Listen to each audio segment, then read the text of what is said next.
Hey, beautiful soul. Welcome to Spirit Speakeasy. I'm Joy Giovanni, Joyful Medium. I'm a working psychic medium, energy healer, and spiritual gifts mentor. This podcast is like a seat at the table in a secret club, but with mediums, mystics, and the spiritual luminaries of our time. So come behind the velvet ropes with me and see inside my world as I chat insider style with profoundly gifted souls. We go deep, share juicy stories, laugh a lot, and it wouldn't be a speakeasy without great insider secrets and tips.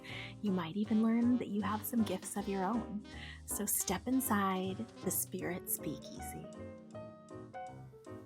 Hey, beautiful soul, welcome back. Welcome into this episode of Spirit Speakeasy. As always, I'm so happy to have you here with me.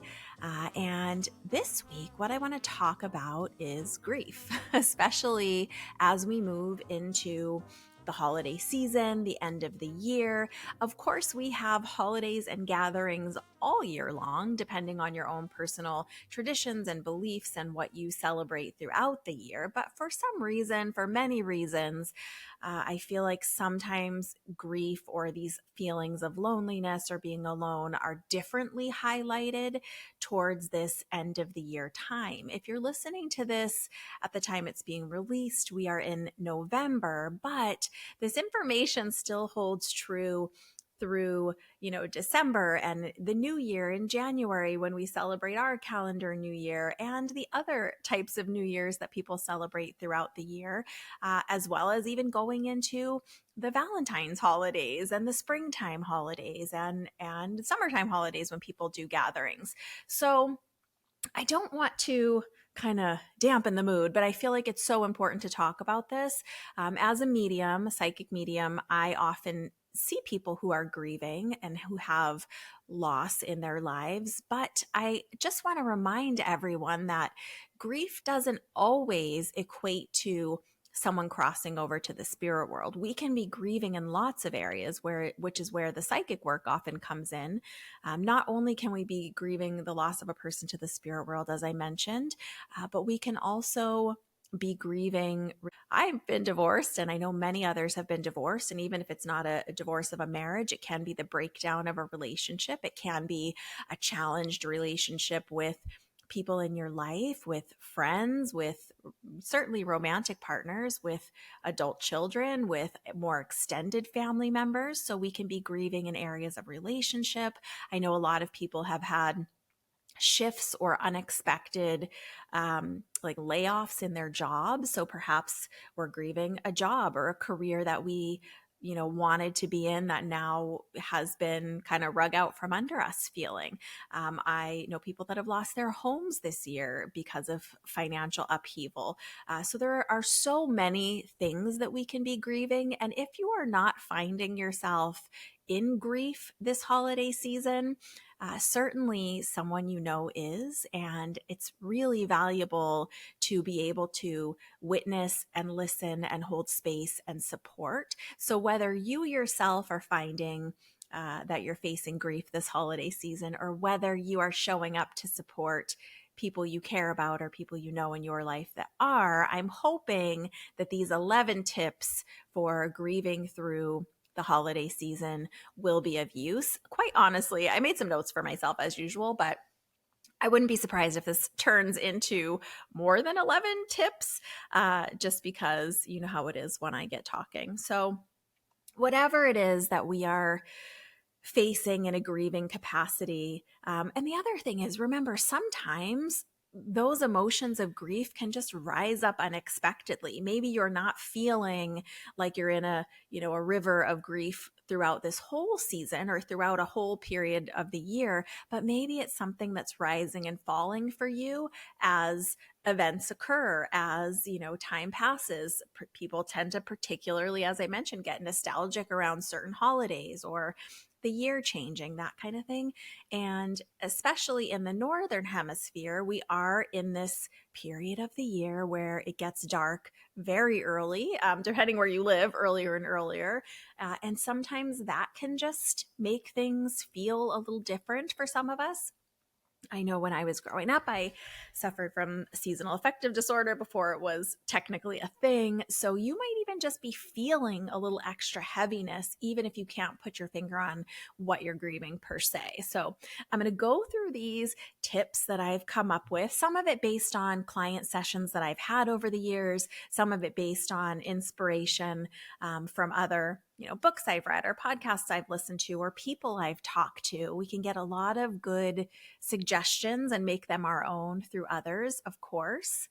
Um, so really, I'm just going to start moving through these and we'll chat more about them. I'll try to give some examples as we go. The first tip I want to give around grieving is finding a support group. For some, it might look like a therapy group. For others, it might look like, I know here in San Diego and certainly in other places in the country and in the world, there are groups for parents who have lost children or people that have lost parents or groups related to specific ways of passing. I know that there's a big movement for suicide prevention and grieving. I know that there are lots of support groups around specific types of cancer or just cancer in general. And, Google is your friend with this. So you might not off the top of your head know of any support groups, but you can certainly Google in your area. And the other thing to remember is a lot of things are available, excuse me, online now more than they were in the past. So maybe you're not someone who lives in proximity to some of these groups, but it doesn't mean that you can't join virtually or remotely. And remembering that you don't necessarily always have to share. You can just be there, and just by being there, you're receiving support, you're in community, which really helps, especially when we're moving through grief. Grief is not a checklist of a process. It's something, like I said, that can rise and fall, something that can be with us while we're facing other things. So, whether you have access to a therapist or a therapy support group, or maybe it's more of just a community support group, I highly recommend, even if you're listening to this kind of early before we've really tipped into the holidays, it's a great time to just start searching for some resources in that way. And as a little side note to this one, perhaps there isn't a grief group that suits or fits your specific needs. I've even known groups for, they might not be titled like a grief group, but it might be groups for newly single parents or groups for people who have uncoupled recently or groups for people who are changing jobs. There are things like Meetup and other platforms and resources like that where we can find things. But if there's nothing that's suitable, you can also think about creating your own support group. And maybe it's just an invitation you put out to a group of friends or people that are also going through their own personal things this year. Everyone is, even if they're not talking about it. We each have things happening in our lives, and certainly there are things happening globally all the time. So maybe you yourself want to host an online or in person if you want to open your home, or if weather is nice enough for you to meet at a park or a library, hosting your own kind of quote unquote unofficial support group. Of course, letting people know that you're, if you're not a therapist, let people know you're not a therapist. I'm not a therapist, as I hope all of you know. But it doesn't mean we can't hold space and be witness to other people's pain. We definitely can't fix it for them, which particularly many of you who listen to this podcast are sensitives in your own right. And as a sensitive, often one of the things that our intuition is to like give answers, give help, give, how do we help to fix this for this person? And there's no fix for grief, as we know. It really is just a process that we get to go through. It's just several emotions that cannot be erased or quote unquote fixed. So how can you be in community and just be witness to that person? Maybe it's just being in the physical space with this group of people. Maybe people want to share and maybe some people don't, and all of that's okay. But there is something about being in a supportive community that's organized around providing this support. Maybe it's just you getting a group of friends who live close by and you guys can go for a walk. And if you have bad weather, remember those mall walkers? I don't know if you're a mall walker, let me know. But I always remember I used to work in retail when I was younger, and early in the morning when the employees were coming into the mall, but it wasn't officially open, there'd be people in their track shoes, like walking around the mall. So you could even do that. And maybe you're not talking about the grief. Maybe it's just this is the time when we are all together supporting each other and witnessing each other. Maybe there's a time to share and maybe there's not. It's up to you. But really being in community is so important. And often when we're in grief, especially as sensitives, we tend to retreat within ourselves. Sometimes the inner narrative sounds like, well, I don't want to burden anyone else. I don't want to bring anyone else down. But let people that love you support you, and call people together in this way of supporting, or find a group that already exists. It just really is so helpful. And often when we don't feel like it is when we need it the most. So that is one suggestion. The next suggestion is kind of along a similar line, but a little different. I'm going to take a quick sip of water. It is getting dry here. Think about having a support buddy. Maybe creating your own group feels really overwhelming for you, or maybe you feel a little too much like you don't want to be part of like a bigger support community that already exists, even though I highly recommend it. And even if you do have a bigger community for support, you can think about having a support buddy, kind of the equivalent of any type of accountability buddy, but they're not trying to get you to a certain goal. They're not trying to hold you accountable for your grief. They're just there to support you, and you can be there to support them if you're available for that in wherever you are in your own healing and emotional process. Or maybe it's just that they're there for you. And what that can look like is if you have a friend that's close to you, or even someone that you feel comfortable with, even if they're a new friend, sharing a little bit about your story and what's going on. Perhaps it's that you've lost someone, perhaps it's that you've lost a job or had a breakdown of a relationship like we talked about earlier, and just tipping into that vulnerability. So this is where it gets a little bit uncomfortable perhaps, but you don't have to share the whole story. You can just say, hey, I lost someone this year. I'm really feeling like I would love a support buddy. You could even say it that way, to go through these holidays. And would you be willing and available that if I just want to text you or give you a call, that we can just kind of keep in touch through this holiday season, and maybe you can check on me a little bit. Whatever it is that you need. And all you sensitives out there, I know that we tend to not like to ask people to check on us. We feel, again, it's this permission, it's this not wanting to impose, but really, I'm sure each one of us, if you had someone that you cared about that said, hey, I'm just struggling a little bit this holiday season, or a lot, or I've got grief about this, could you just be a buddy, and I can just reach out to you and we can share some texts when I need support? I'm sure you would say, yes, it's not a problem. So just know that others probably feel like it's not a problem for them, particularly if it's one person that you feel comfortable with, that feels like a safe space for you. It could be a friend you've known a long time, or it could be someone you meet in this one of these grief groups that you're going to join, and just say, hey, I'd love to be able to touch in now and then. It could look like coffee once a week, even virtually on an online platform, or through like a FaceTime type thing. It could look like just random texts here and there throughout the week. It could look like a weekly check-in. It could even be funny little memes that you're going to send back and forth just as a touch point to know that that person's okay.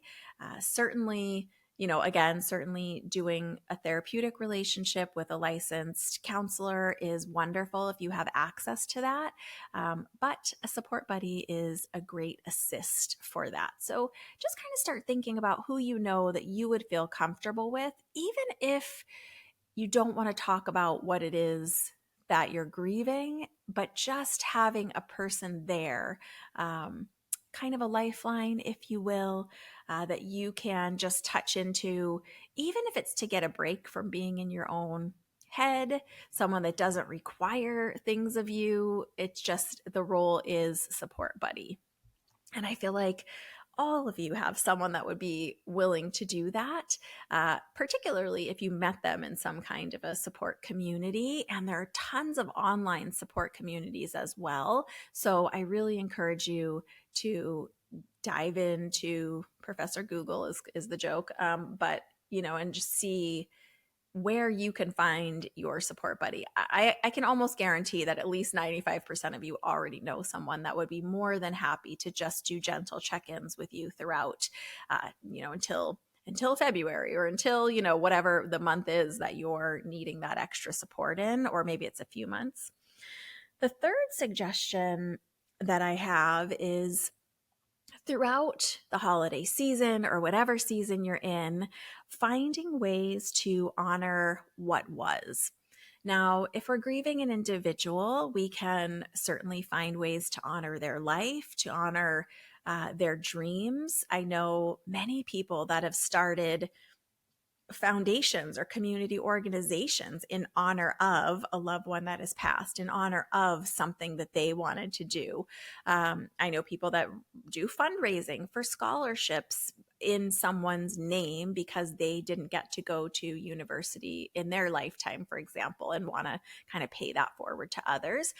It doesn't have to be a monetary thing. It can be, perhaps your loved one that has crossed over that you're grieving had like a favorite holiday cookie. Maybe you bring together a group of your friends or people that knew this person, and you make the cookies and you pass them out to each other or in your neighborhood. There's lots of ways to honor what was. And aside with this one too, I feel like I say this so frequently, but I'm sure there are some who need to hear it again. Our loved ones who have crossed over are not gone. They're not in some faraway place. Their soul continues on. They retain their memories. They just are present with us in a different way. So it's not like they're completely gone and you're having to honor someone who no longer exists anymore. They still exist, just in another way. So you're just honoring certain things that they enjoyed in their life, or certain dreams that they had, or certain ways that they were. I've even known people who went back through someone's artwork and created kind of like a memory book of all their favorite art pieces, or put it on postcards and sent them out as like a holiday card to share this person's artwork. So there are millions of ways to do it. And if it's not a person that's crossed over to spirit that you are grieving, if it's for example, a home that you're grieving, the loss of a home or a dwelling space, maybe it's thinking about the traditions that you did in that place, or the ways that that place supported you temporarily, and honoring and celebrating them in another way. So really just thinking about how you can honor, what it is that you're grieving, the grief itself, the what it is that you feel like you lost. And if it's perhaps like a work community, say that you got laid off. Like I said, I know several people that got laid off this year in different capacities, and they really miss, this one person I'm thinking of in particular really misses like the camaraderie and the celebration around this time of year with their work colleagues. They would have, specific gatherings and parties, and they would do little almost like Secret Santa-esque things for each other, little gift giving exchanges and things like that. You can honor what you enjoyed about that, and you can also recreate some of it in different and new ways. Maybe you call those 7 work colleagues that you really enjoyed doing that with, and leave out the ones you weren't so crazy about, and have a little gift exchange your own. So I actually know someone else that I try to like give these examples where it's not too specific, but I know someone who lost a loved one, a partner, and this partner, shout out to this person. If you hear this, you'll know who you are. It's a unique and specific thing, and I think it's a really beautiful way of honoring. And they are someone who celebrates the Christmas holiday, and so this person was into motorcycles and had bandanas of different kinds that they wore when they did the motorcycle riding. And so they decorated their Christmas tree with all these beautifully tied bandanas in a way to honor their loved one that had crossed over to the spirit world that year. So there's lots of ways we can honor what was, but just trying to ignore or forget about or shove down those feelings about what was is not better. So if you can find a way to honor it or acknowledge it, it sometimes can help with the grieving this holiday season. Now let's move on to the next one, which is not really the opposite of this, but tied into it, which would be our fourth tip for grieving through any holiday season, is creating new traditions. Now, if it is that we are memorializing someone that's already crossed over, one thing I loved to do when my kids were growing up, a tradition I created was to go see the Christmas lights. It doesn't cost anything. We lived many different places and we did it many different places, kind of just driving around the neighborhood. You could, if you have someone that you love to see Christmas lights with, or that loved lights of any kind in that way, decorative lights, you could create a little caravan of people that knew them or people that didn't, and go around, and that could be your new tradition, seeing the lights in a different way. It could be you just creating a tradition that's meaningful to you. When I want to say this in the best way possible without like making it a sad story. What was the first year that, when you have a divorce, often if you have kids, there's different custody agreements and shares. And the first year that I didn't have my kiddos on Christmas Day, it was a little sad. It felt a little lonely. I remember the streets. I lived in LA at the time. Hollywood felt very still, and I didn't have them. And really, my whole world, revolved around them. And what I did was I had another friend who that person didn't have kids, but we got together and went to a movie on Christmas Day. There are places open on some of these holiday days because not everybody celebrates the same holidays. So for a few years, I had that tradition when I didn't have the kids on Christmas Day, which I typically did not. I would go to the movies. So that became kind of a little tradition for myself. I love going to the movies. I enjoy seeing movies in that way, but you could do a movie day at home for yourself if you don't enjoy going to a movie theater, for example. I have other friends that have a tradition of like ordering Chinese food or takeout on Christmas or on specific holidays. So you could do that solo or with another friend or friends who either don't celebrate that particular holiday or don't have anyone to celebrate it with. I created a tradition for a little while, kind of along similar lines, where people that were friends of mine, we would come together, not everyone, of course, because some people live geographically different places, but those who were available. And we just do a little bit of, it was kind of like an informal potluck, and we called it Orphans Holiday because it was kind of those of us that, either didn't have family or were, not close to family for many different reasons. So there's lots of ways you can create new traditions around these holiday times, regardless of what holiday it is.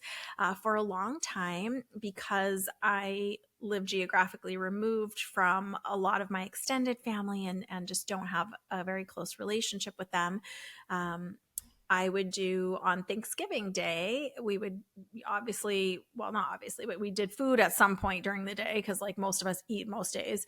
But we would go to the beach in the morning in California where I live. Typically, even when it's cold here, it's not like Boston cold. It's not like back east cold, or cold like it is in a lot of places. So we would go to the beach. And even if it's 50 degrees, you can still take a walk on the beach. So that was a special tradition that I had created as a way to infuse something different into the day where you could place sadness. And of course, it's important to honor those feelings. We're going to talk about that in a minute. But think about what new traditions can you create for yourself that feel fun and exciting for you this Christmas, actually. And I'm someone who celebrates Christmas. I like the holiday. I like the season. So my kids are grown, as many of you know, and for many years, partially because of the the custody thing and the way it was, I got accustomed to doing holidays on a different day. For me personally, the day, like the date, doesn't necessarily mean everything. For me, it's more about the people I want to spend time with, the people I care about. So I kind of started a little bit of a new tradition of making my own holiday ornaments. It's something I did when my kids were very small with them, and it's something I'm going to be doing this year just for myself, which I'm pretty excited about. And we'll talk more about that in a minute. Um, Tip number 5 is write it out is the way I said it. Honor your grief and your story. Now, it doesn't have to be on the holiday proper, but if that's the day you want to do it, you could do it any day you like. But like I said, shoving the feelings down or away is not helpful. It just will fester and come out in different ways. Trying to ignore the feelings is often not helpful. So perhaps you can write the story that you have going on. If it's about a person, certainly you can write memories that you have with them, write about the feelings that you have, but kind of get it out, express it in some way. If you're someone who doesn't like to write, but you like to paint, for example, you can paint a memory or a story. It doesn't have to look like any kind of way, is what I want to say. As an artist myself, I believe in having a lot of permission around. Sometimes we think, oh, if it doesn't look like this perfect picture of this Thomas Kincaid scene, for example, it's not very good. But art is expression. It doesn't have to look like anything. It can be very abstract. It could represent your feelings. It can represent the relationship you had with this person in this example. It could represent if it's a job loss or a loss of physical things. It can be some representation of that. It could be collage, but really just finding a way to get it out. Writing is a wonderful way. So think about writing out your feelings to help you be with the grief, because the grief is going to be there either way. These feelings, if you have them, you have them either way. And trying to, I don't know, kind of spiritually bypass them is probably not going to be better. So think about writing it out. Write out the feelings of your grief, write out what it is you're grieving, write out the story you're telling yourself about it. Really just starting to express the parts of it that you do know, even if it's I'm sad, I'm angry, I don't like this. More feelings will come out as you write. So I highly encourage you to think about writing it out, honoring your grief, your story, whatever it is that you're grieving. Like I said, whether it's a person or a situation or a relationship, whatever it might be. My next tip, I keep having to count because I didn't number these. I just kind of bulleted them. I wasn't sure how many there were going to be. This is the 6th tip, is think about filling your heart through volunteering. There's lots of ways we can do this. Obviously, we know that there are many formal volunteer programs, particularly around holidays, where people need to be fed, for example. But there are other ways to volunteer as well. Perhaps you're volunteering with animals. Perhaps you're going to go, visit an animal shelter and give love in that way. Perhaps with those holiday cookies we talked about earlier, maybe you're packaging them up and passing them out to neighbors or people in need, or using it as a way to let people know that you see them and you want to make connection with them, or that someone's thought of them. I have a dear friend who, along all of her travels, particularly when we'd all be like a big group of us together for a meeting or a workshop, she would collect all of the toiletries that the hotel gives away. They have those like mini shampoos and soaps and things like that. And so she would always tell everyone, if you're not going to use your toiletries, give them to me. And she would make these Ziploc packages with some toiletries, usually like some toothbrush, toothpaste, some warm socks, sometimes some feminine products, some whatever she could kind of get her hands on. And she'd make these packs, and she always keeps them in her car. And when she drives around, she passes them out to people that she sees that she feels are in need or that could use them. So it could be something like that you're doing. There are so many ways to volunteer. And it, like I said, it could be a formal volunteer program, or it could be not. It could be just you and a few of your friends, or just you alone that says, okay, today I'm going to go down to the beach and just pick up trash, or to my local park and, clean it up a little bit. There's lots of ways that we can volunteer of ourselves, our time, our expertise. Maybe you have an expertise in something. Maybe it is that you are laid off from this job as an accountant, but you have these accounting skills. Maybe you want to start putting out some YouTube videos for people of easy ways to put yourself on a budget type thing. What is it that you have to give? And remember, it doesn't have to be giving monetarily, giving of your time, giving of your expertise, giving of your heart. I know someone else, actually, I'm not sure if she's still with us. She was an elder in the community who would knit lots of baby blankets, and she would just give them to the someone she knew at the hospital to give out to people. Not everyone has a grandma knitting them baby blankets, and it's a lovely way of giving, to give something that's handmade that love goes into. So there's lots of ways to volunteer and to get involved. And again, even you, if you wanted to create your own walking support group, that's a way of volunteering. You're volunteering your time, you're creating community. So if you are feeling lonely or grieving or empty hearted, a great way to fill your heart is to give of yourself to others. And there's a million ways to do that. I'm so curious to hear if you have any ways that you give charitably that are not monetary. Of course, if you have the funds and you can give money to an organization, like, that's great. I'm sure they can use it, and that's a beautiful thing to do. But actually getting involved sometimes just fills our heart in a different way. We're all individuals, so it's whatever works for you. But do you have creative ways that you give of yourself, that you volunteer a gift, or something you can do, like a beach cleanup? What are you doing? I'm also reminded of early in the pandemic when we saw those videos, particularly in Italy, but I'm sure they did it in other places. Maybe that's just my feed, of people who were like beautiful violinists, for example, opening their windows and giving amazing concerts just out into the air for whoever might be listening. Are there things like that you have the ability to do? And maybe it's just witnessing for someone else. Maybe it's just holding space and listening to someone else's story. And maybe you agree with yourself. You're going to do that once a week for a stranger. You're going to just hear their story or ask them about themselves. There's lots of ways. Get creative with volunteering. I would love to hear some of your examples. You can either leave them in the comments for me wherever you're watching or listening to this. If you email them to me, admin@joyfulmedium.com is the best for that. And I could read a compilation of those at some point. That would be really fun. Well, let's move on to the next way to be moving through your grieving process or being with grief during any holiday season. This one is kind of tough sometimes. I think this is the number 7, if I'm counting right. Be honest and gentle with yourself. If you're not someone who wants to share about your grief, that is okay if that's the part of the process that you're in.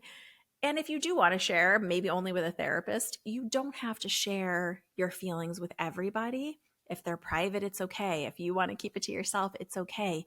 But I do suggest being honest with yourself.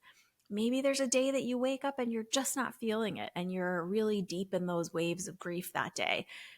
Be honest and gentle with yourself. You can swap out gentle for kind if that word feels better for you. Honest and kind with yourself. And it's okay to say, like, yeah, I'm having a rough day today, or I'm feeling slow today in my grief. I'm feeling really in the mud of it, in the thick of it.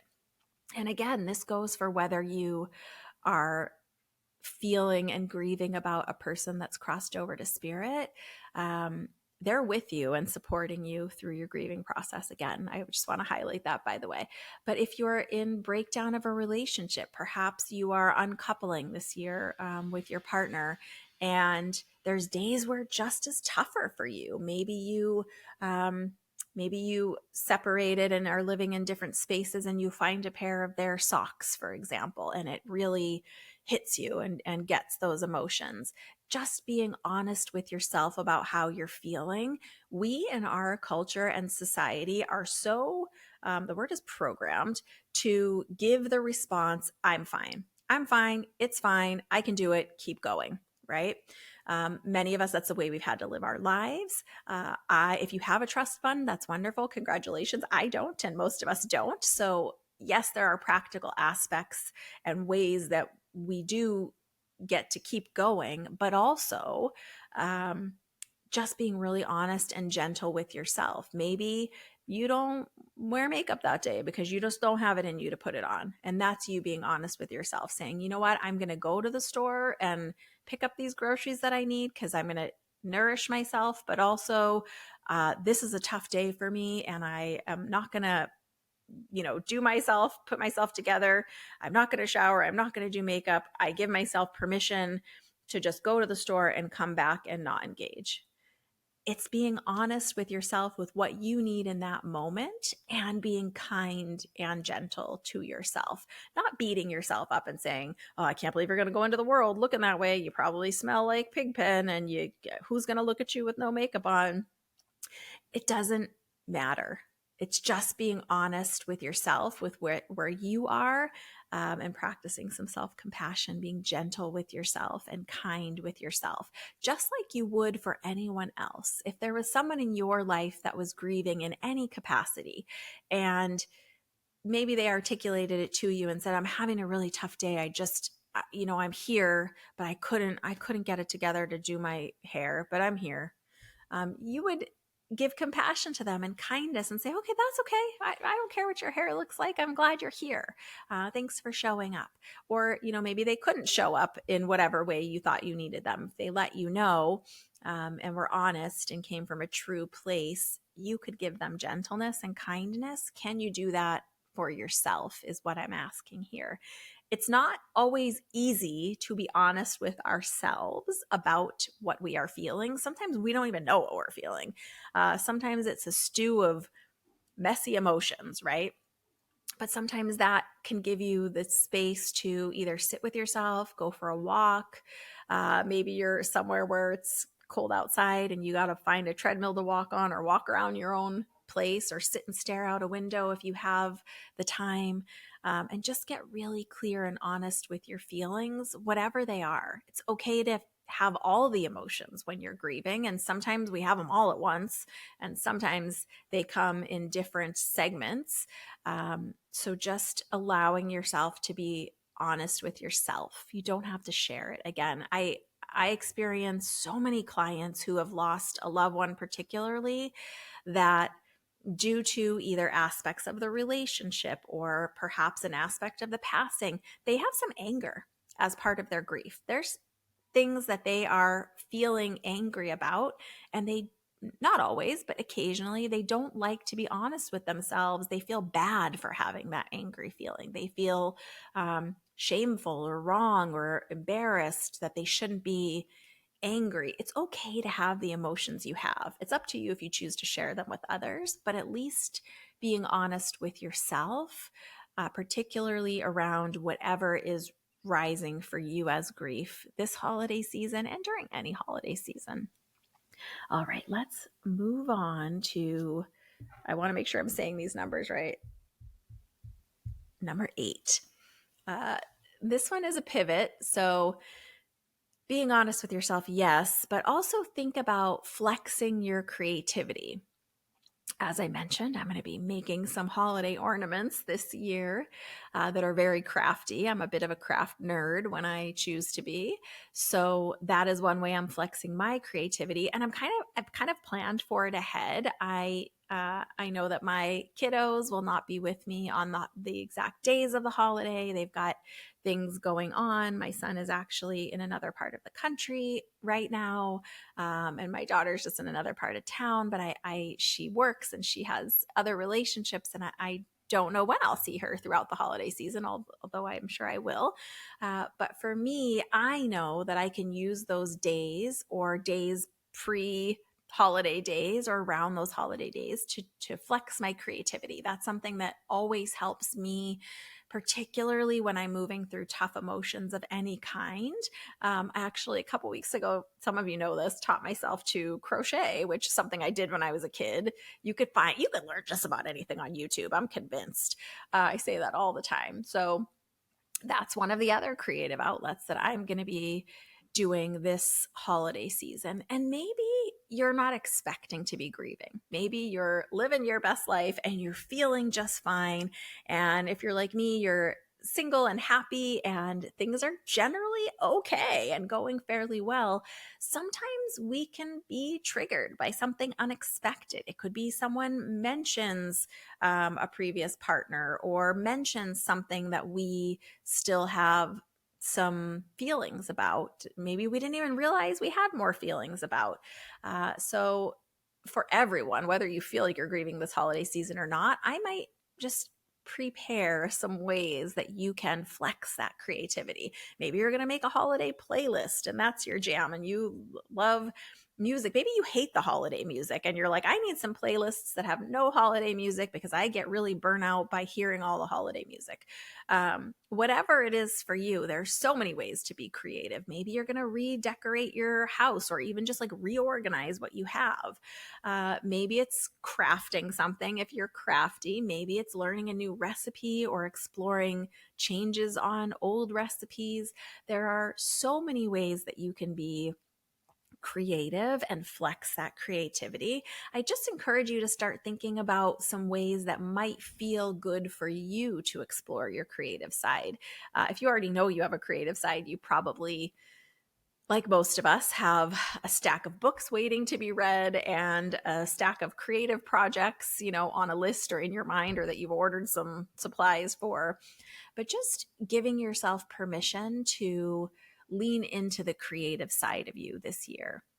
Maybe you're someone who's a really good calligrapher or has beautiful handwriting, and you can creatively help someone else with holiday cards or invitations as a way to move your emotions. Sitting still and being quote unquote stuck in an emotion, yeah, sometimes that's what we need to do. But for elongated periods of time, it can often just continue to drag us down in a different way. So flexing your creativity is a great way to let those emotions move through you. Maybe you can create a song, even if you don't feel like you're a songwriter. Something I do that I don't really share with people, but I'm going to share with you guys today. I have several playlists, which most of you know. I have a playlist for me that is a very emotional playlist, and every song on that list evokes often difficult emotions. That's just the truth of it, because sometimes I can be resistant to going into that place and feeling those emotions, even when I need to. And something I do, this is my nerdy thing that I never share with anyone. I don't know if anyone knows this about me. I'm not trained in dance, but I've always loved to dance. When I was young, I went to many nightclubs and did much dancing. But I do my own expressive dance to this emotional playlist in my own house secretly, and no one knows. I just did it a couple days ago.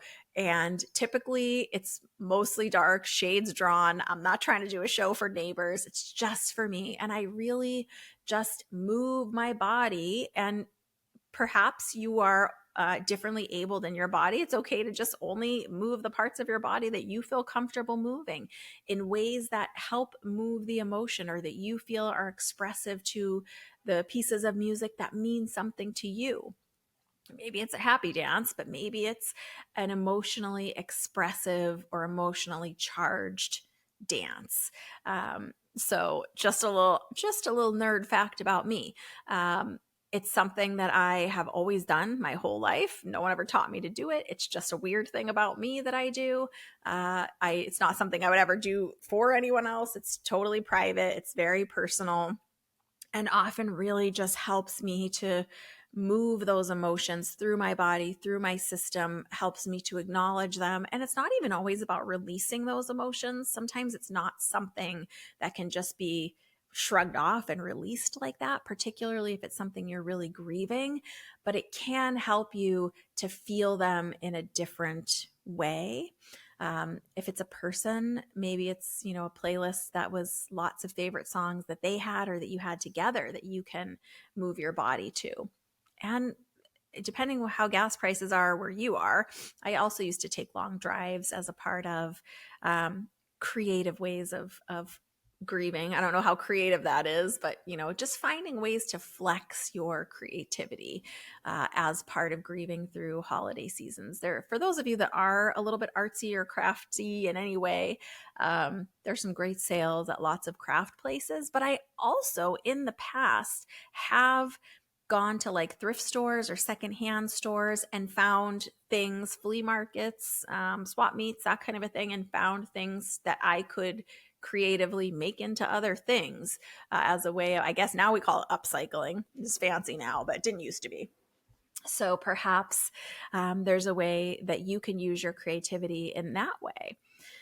The next tip that I have for you, which is number 9, is nourish yourself, body, mind, and spirit. There's lots of holiday treats. So if those help you or make you feel reminiscent or you want to enjoy them, do. But also be nourishing yourself, body, mind, and spirit, making sure you're getting the sleep you need, making sure you're stretching your body if that's part of what you need. It's definitely part of what my body needs. Particularly if you are in grief and you find yourself not moving your body as much as you normally would, stretching can be wonderful. Even just going for a walk, if the weather allows, where you are outside and moving your body can help. Body, mind, and spirit. So pay attention to what you are listening to, what you are watching.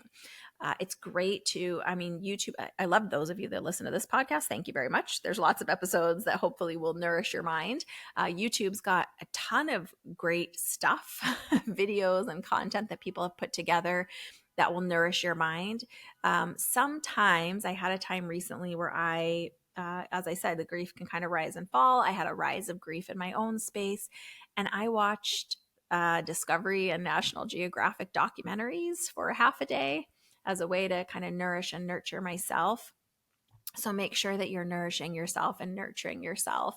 If there's a spiritual practice that works for you, whether it's meditation or prayer or mantra or contemplation or whatever it is for you, make sure that you're getting in that spiritual practice. The times when we feel the least like doing it are usually the times we need it the most. Maybe it's a ritual for you of taking a bath and clearing your mind, or listening to some positive affirmations. And particularly if you have lost a loved one, even if that's not what you feel like you're grieving this holiday season, maybe you're grieving, a separation of a relationship or a loss of a job, or your entire life being in upheaval and pivoting in a direction you thought it wasn't going to, you still probably have people or pets on the other side that you love. You can even nurture your spirit by communicating, connecting, sensing, talking to them, knowing that they're there, asking them for signs, being available for synchronicity. So there are a lot of ways to nourish your body, mind, and spirit. Maybe there's a book you've been meaning to read, or that I always think if someone like gives you a book or gifts you a book, it's kind of like a universal sign of like, you probably need this information that's in here. I have a few like that are on a shelf that I've been needing to get at. So particularly if as part of your grieving, you feel like you need space alone, it can be wonderful to dive into something that's mind nourishing. There are lots of other grief podcasts. There are, lots of other spiritual podcasts. Certainly, there's this one that I hope has provided lots of information for you. Maybe it's taking a mini course that just feels fun, that doesn't feel overwhelming or tedious or like you're shoving yourself into work, for example, but something that can really nourish you, body, mind, spirit. And let's come on to number 10. Create your own gatherings to honor grief and celebrate life. So I know sometimes as self-proclaimed introverts or sensitives, we don't always feel like gathering with lots of people. But what if you made a gathering that had intention? What if Like I said, everyone I can think of in my life is going through something in some capacity in their own way. Maybe it's, you're going to invite people together to come together, whether virtual or in person, depending on your personal situation. And maybe you're just going to have tea. Maybe that's the intention. We're going to have a 2-hour tea. You bring your favorite mug and be willing to tell the story about why you love that mug so much or a story related to it. And I will bring tea and cookies. So it's really just creating a container for a small gathering. It doesn't mean you have to invite everybody to that. Maybe you only invite your friends that like tea and cookies. Maybe you only invite other people that are grieving. But the truth is, even if we don't all share it, we do all have emotions, and grief is different for everyone. So sometimes even your cheeriest friend is deeply grieving, but just has that feeling that they don't want to kind of put it on anyone, is how a lot of us would say it. But maybe it's a cookie baking gathering, maybe it's a walking gathering, just setting the intention for the gathering. And maybe it's everyone can share something they're looking forward to. Maybe it's a celebration of life of a specific person. Maybe it's just a celebration of life of each person that you brought to this gathering. And maybe part of it is you're going to tell each person what they mean to you, or why you invited them, or why they're special, or why you think that they're brave or courageous. Maybe it's a brave bash, and you invite 10 of your most brave friends, or people that that have faced something really tough this year. And in the brave bash, you're going to give everyone a little brave badge, and maybe you're going to tell them how proud you are of them, or how much you admire them for continuing on. So really think about your ability to create your own gathering. And maybe it's not on the holiday or near the holiday. Maybe it's just during a season that we realize is tough for a lot of people. If you're not someone that's grieving in any way, shape, or form, perhaps it's you holding a gathering for other people to create community and safe space. And maybe at that gathering, you're encouraging people to choose a support buddy that's going to help support them through this season. There's an endless amount of options and opportunities. Maybe it's something really fun. Maybe you and all your friends used to love to roller skate at a roller rink. That's very true of me. And maybe your friends who still are physically active, you're going to invite that group, and it's going to be a roll into the new year party. And we're just going to only roller skate and talk about things we're excited about in the new year, whatever it is for you.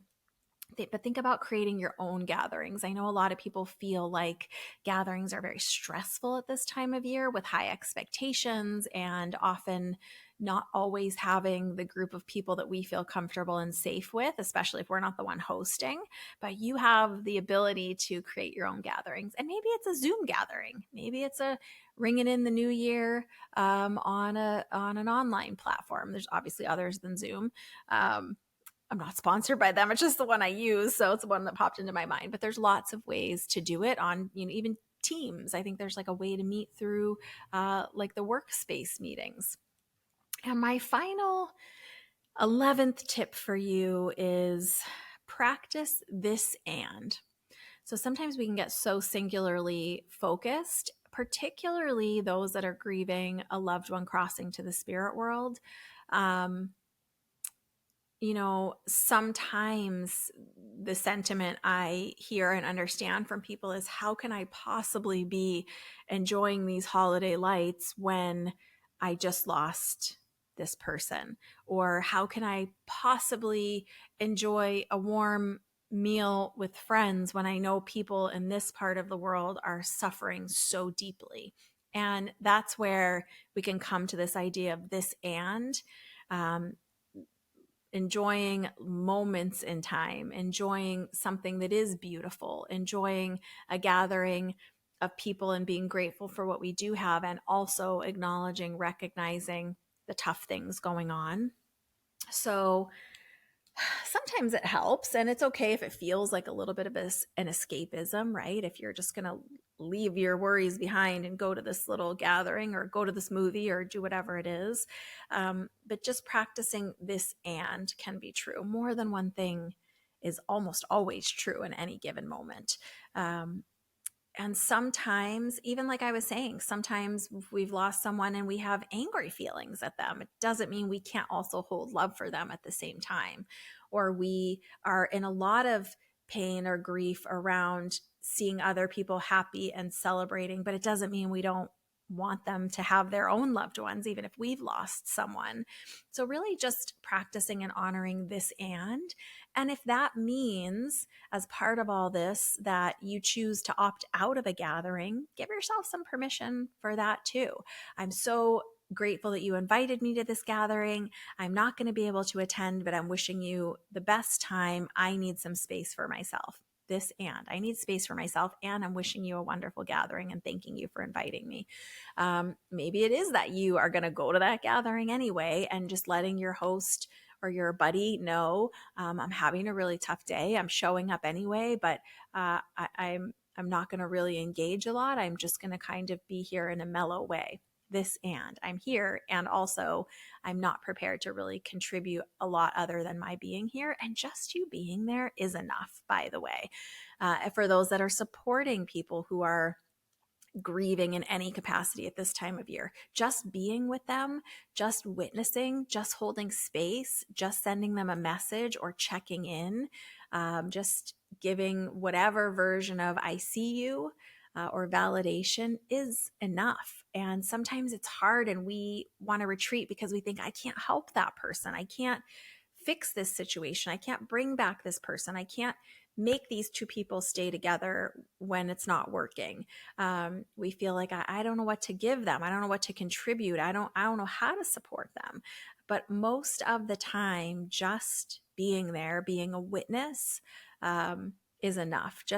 I know it's confusing the way we say it, but in the work we say holding space, which really means just being with them, letting them share if they want, letting them not share if they don't want, maybe making them a cup of tea if it feels appropriate, depending on the setting, and just sitting with them, just kind of opening an emotional space between you where they are safe to share or just to be.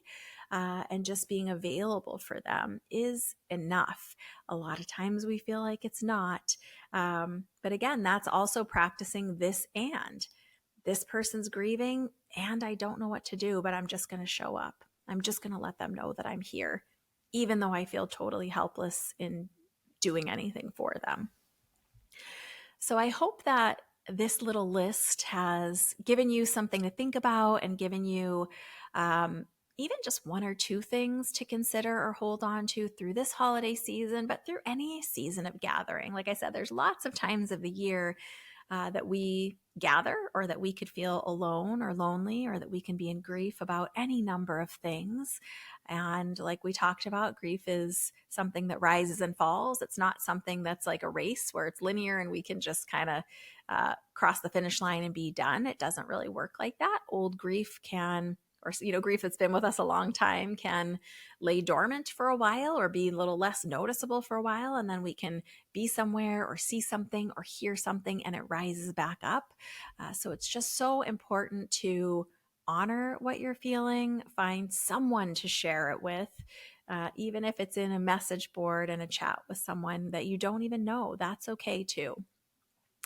Please know that I am sending you love and support through whatever it is that you might be grieving this holiday season or whatever might rise up for you. I'm here to support you. I see you and you have love from me. And I'm so grateful for each of you who is a part of this community and who tunes in. If you feel like you want to share what it is you're grieving about, you can definitely share it in the comments wherever you're watching this. If you feel like you want a little extra support, you can pop into my private Facebook group, which is called Joy's Soul Spa. That's a really lovely, supportive community where we do posts and I do readings and we do shares and I teach tools in there sometimes. And you can also look for other energetic management tools. I have lots of them on my website, which is joyfulmedium.com, particularly in the blog section, which is where you can watch all the old videos of the podcast episodes that have been previously released. So finding ways to carry yourself through the rest of the year and any time of year when you find yourself grieving. Again, I hope this was helpful to you. Big hugs, lots of love. Bye for now from inside Spirit Speakeasy.